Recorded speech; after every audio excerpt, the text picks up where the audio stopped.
working at retail. I don't want a cash register that still rings every time I push a button. Yeah, every exactly. time I do a transaction. Well, you bring up a good point though, Chris. It's like you want to, it's not a good experience when I, as the customer, am walking in and I have like visibility to what's available online more so than my associate does, who's standing right next to me and has to like go check a back room. Like if I can say, it says here that you have 4 of these in stock, go get it. Like you have to be looking at the same pane of glass, if you will, as your customers are. I think that's a great point.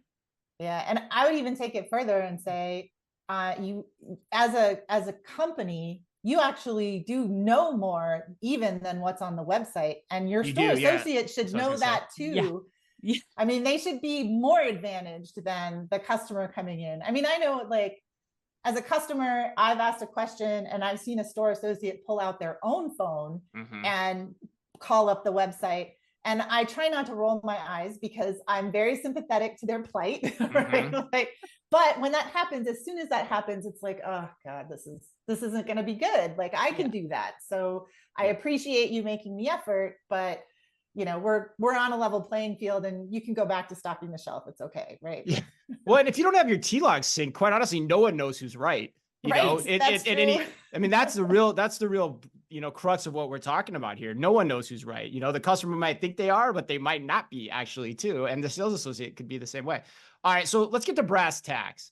Let's say I'm an executive. I'm listening to this conversation. I want to upgrade my point of sale system to create an omni POS or unified POS. How do I pilot it? Like, walk me through like the best practice for doing a pilot implementation of a new point of sale system.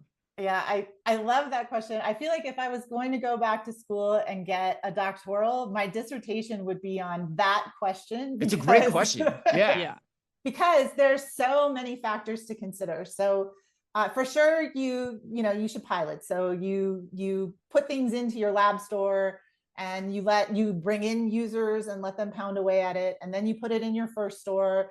And then maybe you put it in a couple more stores and then you start your rollout plan. But that first store is always crucial because, you know, store managers talk and you only have one chance to make a good impression.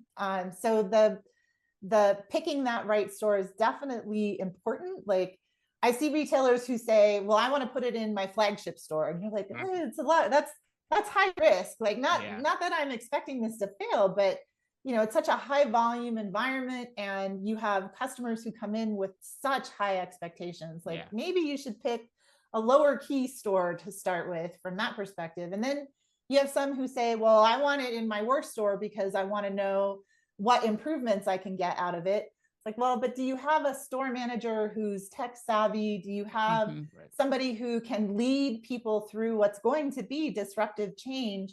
Like you really, I think to me, that's the most important is you have enough transactions even. Yeah. Right. Well, and that you have a store manager who's an ally, right? Who's bought in, who wants to see this succeed, who's willing to endure the disruption to their own operations and potentially even their own, you know, bonus, right? If something gets truly disrupted, that you want them to be like really on board because they'll sell it to everybody else. And it just makes such a huge difference to have that person really bought in. Yeah, that makes complete sense. And to, like you said, to rally the team that's in the store to be willing to kind of work through the kinks and like get it going and give good feedback and be able to like keep that continuous loop going. So you really can make it as best as it can be. I always love if you can give us an example too of just maybe someone that you've worked with, Nikki, or that you've seen do this well, who's piloted in the right way, who's had success in this, because I think, you know, as a former retail executive, that gives me a little more confidence in making this jump. So if you have any that you could share for the audience today, it'd be great. Yeah, I definitely can. The North Face has been a great partner with us in rolling out our next gen point of sale, Aptos One. And every time I meet a store manager or a district manager from the North Face, I am so impressed. They are such an on the ball group of people and they're so high energy.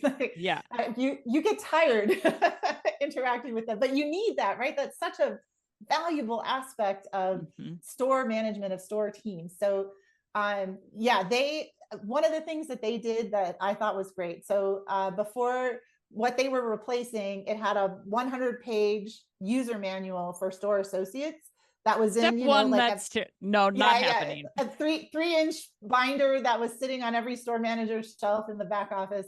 And they got that down to 1 page, front and back, but 1 page. But they basically like tested it out. They said, what do you need to know? Like, here it is. I'm not even going to give you any directions. What do you need to know?